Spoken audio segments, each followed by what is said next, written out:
conversar um pouco então, Ricardo, sobre as notícias. Eu queria mostrar rapidamente aqui, Ricardo, alguns livros, vou pegar aqui da estante, que podem ajudar a gente a fazer uma boa Semana Santa. Né? Jesus veio para quê? Jesus morreu por quê? Jesus ressuscitou por quê? Para tirar o pecado do mundo. João Batista disse, ele é o Cordeiro de Deus, que tira o pecado do mundo. Gente, essa frase é importantíssima. Evangelho de São João, capítulo 1, versículo 29. Por quê? Porque Deus Pai incumbiu São João Batista de ser o precursor de Jesus. O que é o precursor? Aquele que vai à frente para anunciar. Vocês já viram quando uma autoridade chega na cidade, quando o governador chega na sua cidade, quem é que vai na frente? Aqueles batedores, né? Batedores, aqueles caras de, não sei se ainda tem, Ricardo? Aqueles de motocicleta bonita. Tem. Né? Vai na frente, está chegando uma autoridade. É o precursor. Então, Deus Pai mandou João Batista como precursor, ou seja, preparar os caminhos. E aí incumbiu João Batista de dizer para o mundo quem é Jesus. Qual é a identidade de Jesus? Qual é a missão de Jesus? E João Batista disse, eis o Cordeiro de Deus que tira o pecado do mundo. Jesus não veio para outra coisa, meus irmãos. Não. Tudo que Jesus fez, as curas que ele fez, os milagres que ele fez, a morte, a ressurreição, foi para isso. Para tirar o pecado do mundo. Porque o pecado foi a desgraça do mundo. O Catecismo da Igreja diz que não tem nada pior para a pessoa, para o mundo, para a igreja, para o reino de Deus, do que a realidade chamada pecado. Tanto é que São Paulo diz, Romanos 8, 23, que o salário da morte é o pecado. É muito pesado. Ou seja, toda morte, todo sofrimento, toda dor tem a sua raiz última no embrião chamado pecado. E por que João Batista diz que ele é o Cordeiro de Deus? Eu não sei se você já entendeu isso. Porque o judeu tinha lá, na lei mosaica, você pode ver isso no livro dos Números, ou do Levítico, um sacrifício diário, que era chamado holocausto perpétuo. O que era esse sacrifício diário? No templo havia um altar de sacrifício. Então, um cordeirinho, todo dia, às 6 horas da manhã e às 6 horas da tarde, um cordeirinho era imolado, o sangue era derramado, não é? Para quê? Para pedir a Deus perdão pelo pecado do povo naquele dia. Porque para o judeu, o dia começava às 6 da manhã e terminava às 6 da tarde. À noite eles não contavam como o dia. O dia era de 6 da manhã, então às 6 da manhã, às 6 da tarde, era o holocausto perpétuo. Então quando João Batista disse, ele é o Cordeiro de Deus, que arranca o pecado do mundo, o povo entendeu. Aquele cordeiro lá era apenas simbólico, figurativo. O verdadeiro é este, que vai ser imolado, como Jesus foi imolado, derramou o seu sangue. Por isso que muitas vezes você vê Jesus simbolizado por um cordeiro, não é? Que tira o pecado do mundo. Esse livro, Os Pecados e as Virtudes Capitais, é para a gente meditar sobre os pecados. A igreja diz que os piores pecados são 7. Soberba, ganância, luxúria, gula, ira, inveja e preguiça. Então esse livro aqui são 7 capítulos. Só que, antepondo aos pecados capitais, eu coloquei também uma meditação sobre as virtudes capitais. Porque o bonito é isso. Quando você foca um lado, você também enxerga o outro. Se o pior pecado é a soberba, foi o pecado dos anjos, foi o pecado de Adão e Eva, do outro lado você tem a maior virtude, que é a humildade. Jesus morreu, né, como um cordeiro manso que vai para o matadouro, não abriu a boca, diz o profeta Isaías. Obediente até a morte de cruz. Por quê? Porque Jesus tinha que destruir a soberba de Adão. Ele é o novo Adão. Então ele disse ao Pai, eu vou até o fim. Eu bebo esse cálice até o fim. O que Adão não quis fazer, ou seja, não quis te obedecer, eu te obedeço, Pai. Até a mais baixa abjeção humana que eu vou passar na cruz. E não abriu a boca. Por isso nós somos salvos. Bonito. Então, João Batista colocou isso. E Jesus, então, assim, tira o pecado do mundo. Então, a cada pecado capital, a ganância, você vai ver o desprendimento, não é? A luxúria, a impureza, você vai ver a castidade, a beleza da castidade. Eu até escrevi um livro, O Brilho da Castidade. Não é? Depois, opondo-se, por exemplo, à gula, você tem a temperança. Opondo-se a, por exemplo, o ódio, a ira, você tem a mansidão, o perdão. Opondo-se à inveja, você tem a bondade, que não inveja ninguém, não quer derrubar ninguém, porque o outro é melhor do que eu, porque o outro tem o que eu não tenho, não. Depois, né, contra o pecado da preguiça, que é terrível, você tem a diligência, o trabalho, né, a honestidade, o trabalhar correto. Então, essa reflexão pode ser feita aí. Um outro livro que eu recomendo para a Semana Santa é esse, As 7 Palavras de Cristo na Cruz. Claro que esse assunto é um clássico, né? Esse assunto é um clássico. Inclusive, na Sexta-feira Santa, em alguns lugares, naquela procissão do enterro de Jesus, não é? Se faz o discurso das 7 palavras. Eu me lembro que uma pessoa que fazia esse discurso em Minas Gerais, não é? Lá em São João del Rei, era o ex-presidente Tancredo Neves, que era da Ordem Terceira de São Francisco. Interessante. Você deve saber, né, que você mora naquela região, né, Ricardo? Uma vez eu vi um discurso das 7 palavras feito pelo Tancredo, e ele já era senador da República. Fiquei admirando aquele homem, né? Tancredo Neves. E as 7 palavras. Por que é importante essa reflexão? Porque a gente sabe que as últimas palavras de um homem ou de uma mulher que morre são as palavras mais importantes, que saem do fundo da alma. Um pai que está para morrer, sabe que vai morrer, ele chama seus filhos e diz as coisas mais sagradas que ele tem para dizer. Não é? Luzia mesmo me dizia que quando a mãe dela morreu, ano passado, né? Um ano e pouquinho atrás.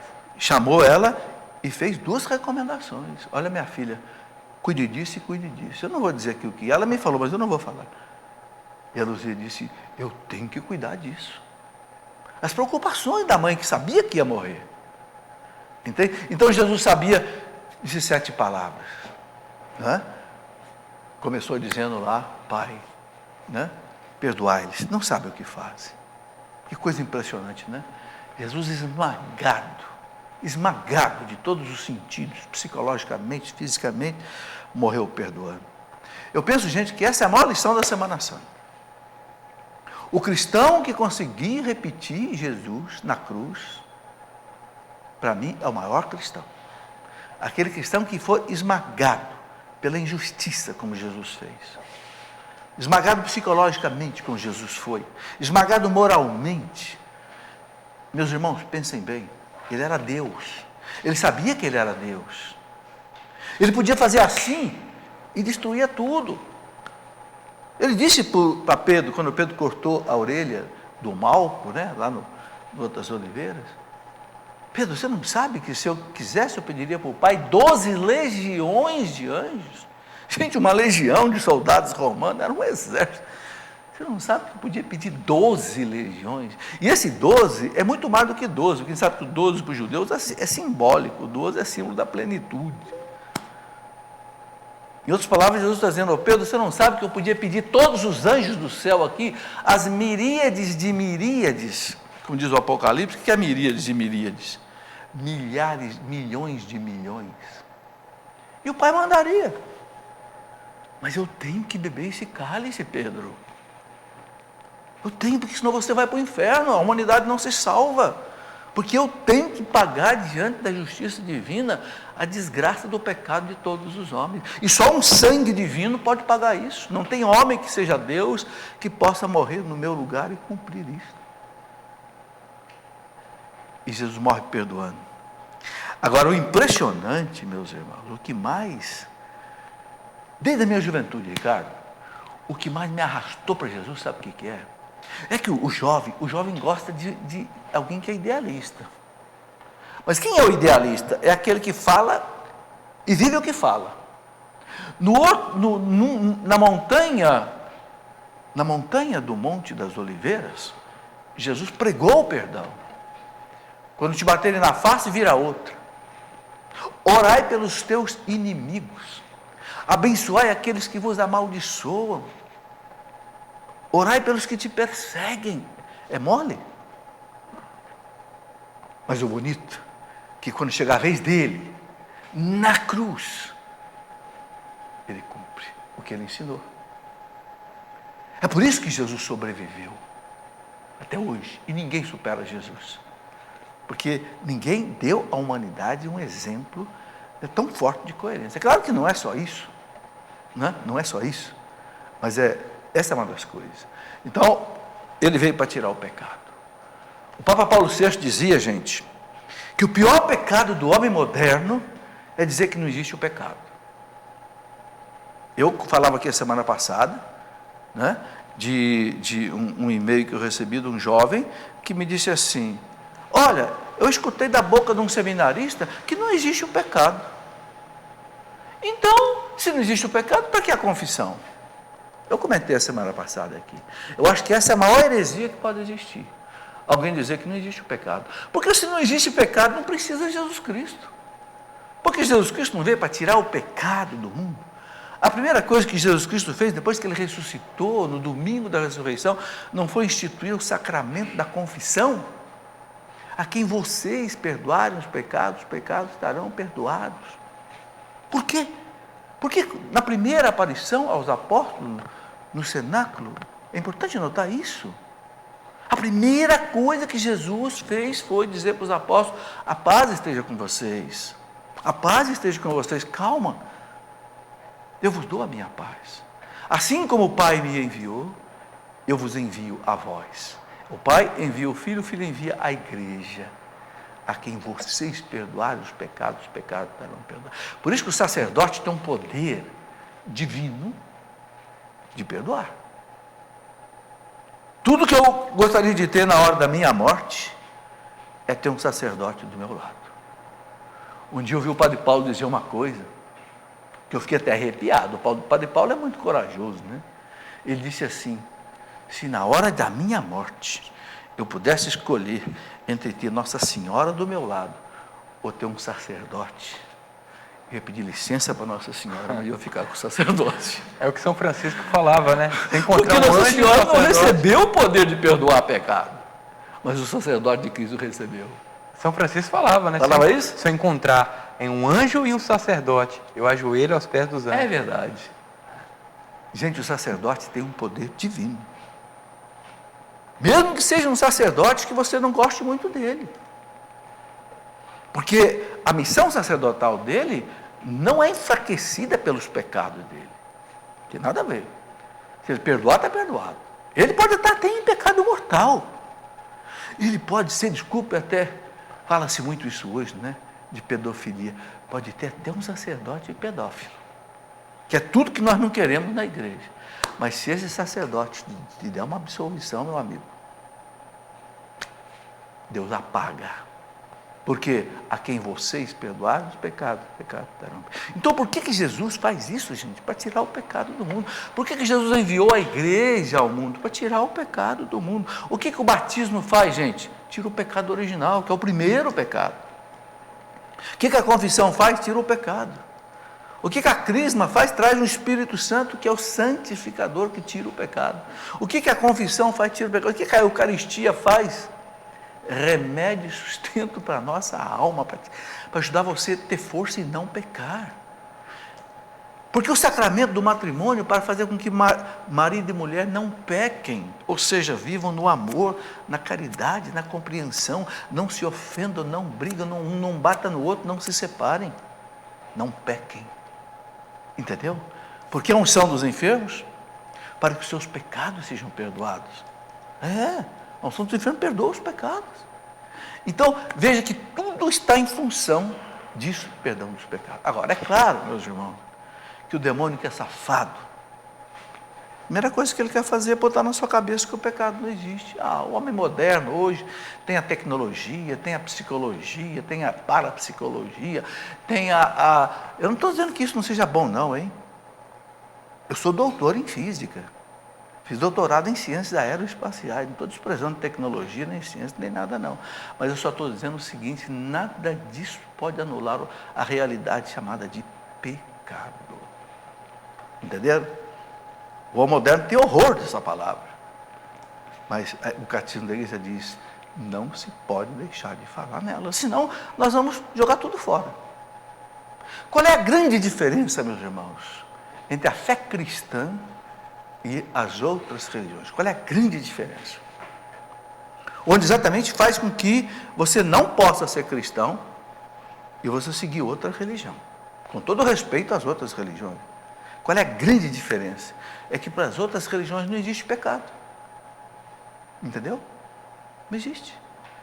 Na fé cristã existe o pecado, e o pecado só pode ser tirado pelo sangue de Cristo, que é derramado sobre você na confissão. O pecado mortal. Todo o pecado só é retirado de nós pela redenção de nosso Senhor Jesus Cristo. É tudo isso que a gente celebra na Semana Santa. A Semana Santa é essa semana mais importante, onde a igreja para, né? E eu acho interessante que na Semana Santa a lua é lua cheia, né?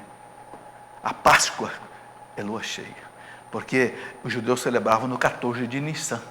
O 14 do mês de Nissan dos judeus era o quê? Lua cheia. Parece que Deus quis deixar um sinal. Repare na Sexta-feira Santa, Sábado Santo, Domingo Santo, olha para a lua vai estar cheia. É o 14 de Nissan. Só que, para nós católicos, a gente não celebra no 14 exato, a gente celebra no domingo seguinte, após o 14. Né? A gente sabe que a data da Páscoa é a primeira data marcada no calendário. De que maneira? Vou explicar, vamos ver se você entende bem. Nós temos o dia 21 de março. A primeira lua cheia, depois de 21 de março, é o 14 de Nissan, dos judeus.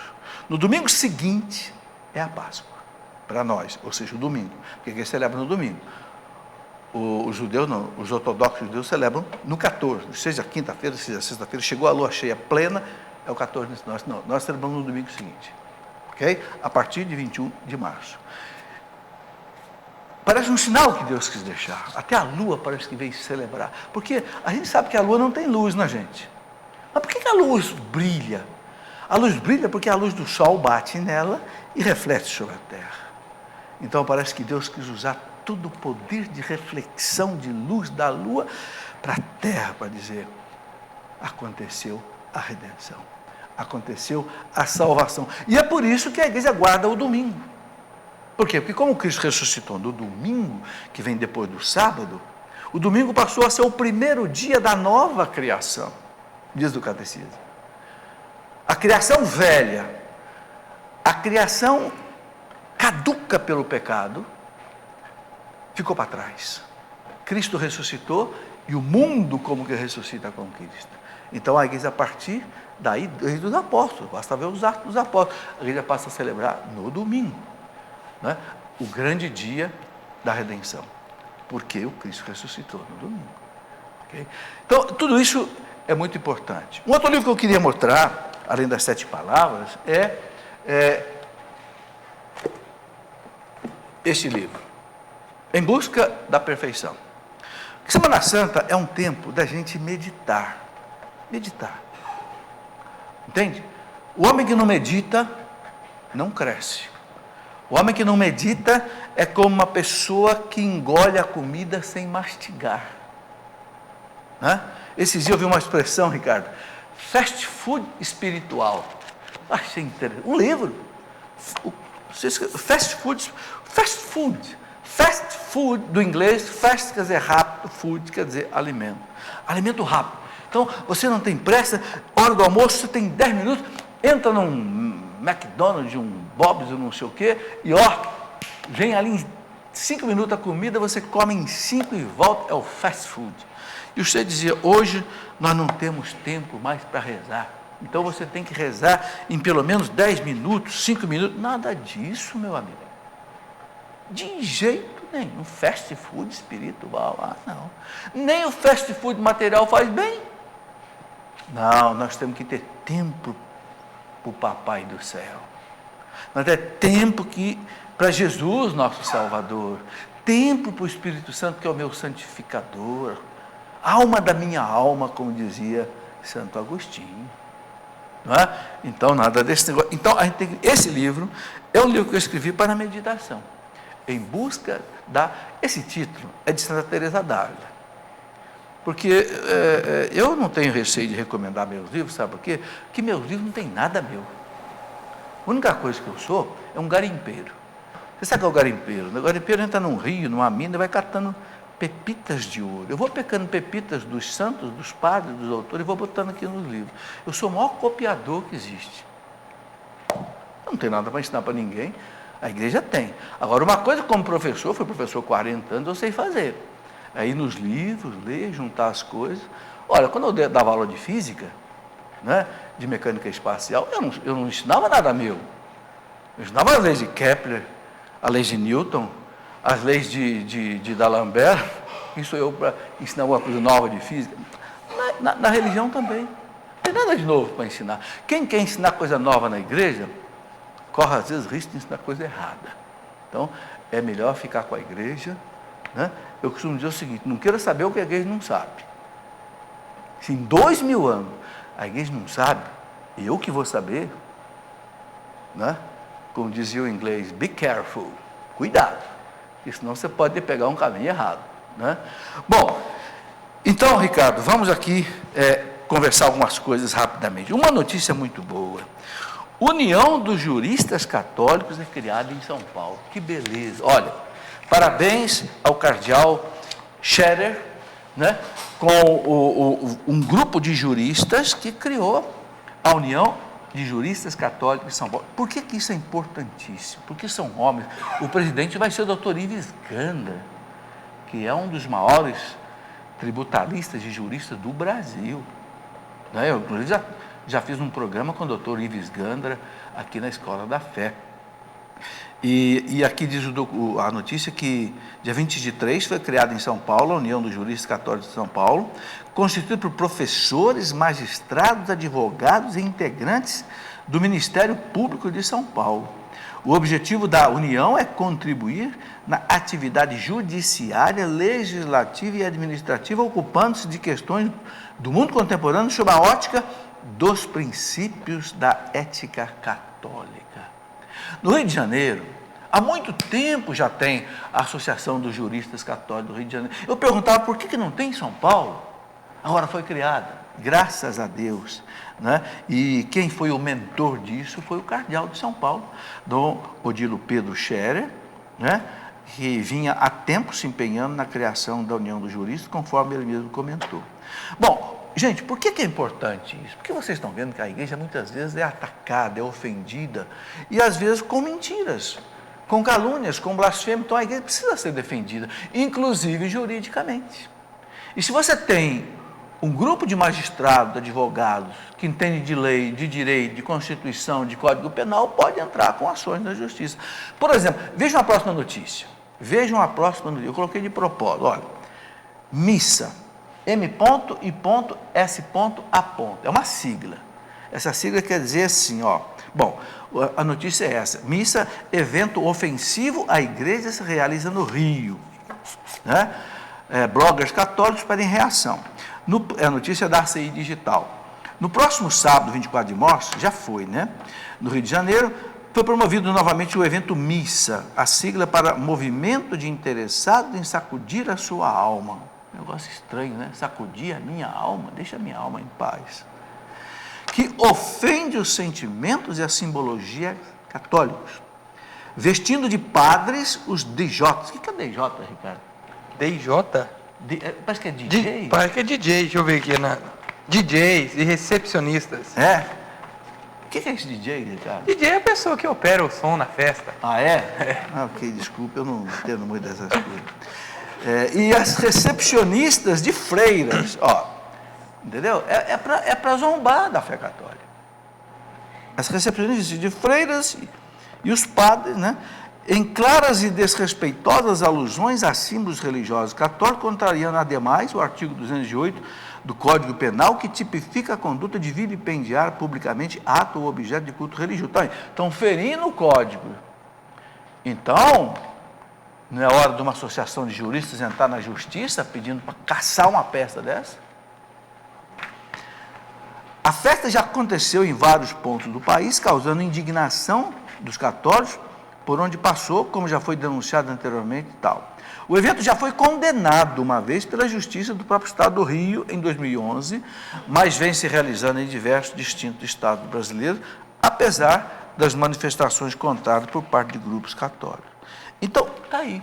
Vocês estão vendo por que é importante uma associação dessa de juristas? E olha, e aqui eu queria aproveitar a notícia para dizer o seguinte: que tal a gente criar uma associação dessa em cada cidade?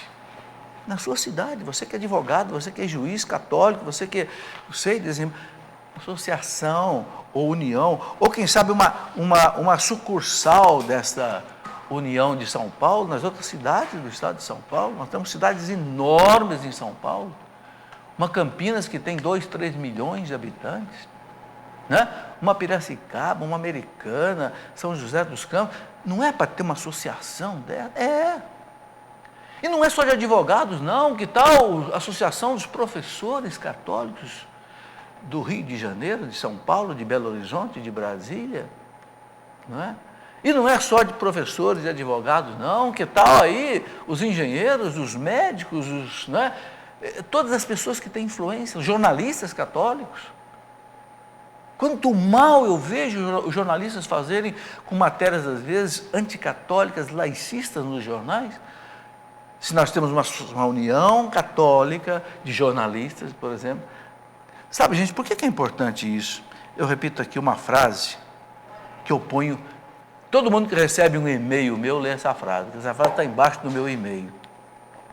Do Luther King, que dizia assim: não tenho medo dos maus, não tenho medo dos violentos, não tenho medo, né, daqueles que destroem a verdade e a justiça. O que eu tenho medo é do silêncio dos bons. Isso é que eu tenho medo. Silêncio, o medo dos católicos, que vê a fé católica destruída, atacada, a igreja blasfemada, os santíssimos muitas vezes aí, como nós estamos vendo, às vezes aí, roubados. E os católicos ficam quietos. Parece que não é comigo. Parece que eu não sou católico. Parece que o sangue de Cristo não me salvou. Sabe, gente? Eu sou ou não sou católico? Ou será que o catolicismo, a igreja, para mim, é apenas um clube? Eu vou lá, pulo na piscina, faço massagem, vou para a sala de ginástica, tomo um banho, vou embora para casa e esqueço que existe aquele clube. Não. A igreja não é um clube. A igreja é o corpo de Cristo. E você é um membro vivo do corpo de Cristo. 1 Coríntios 12, 27. Nós, São Paulo dizendo, nós somos o corpo de Cristo. E cada um de vós, de sua parte, é um dos seus membros. Você é um dedo de Cristo. Você é uma mão de Cristo. Você é um ouvido de Cristo, porque você é membro de Cristo. Entenderam? Então, eu ponho essa notícia para servir assim de provocação, no bom sentido, né? Alento, exortação, para que se multipliquem essas associações, uniões católicas na nossa sociedade, que é católica.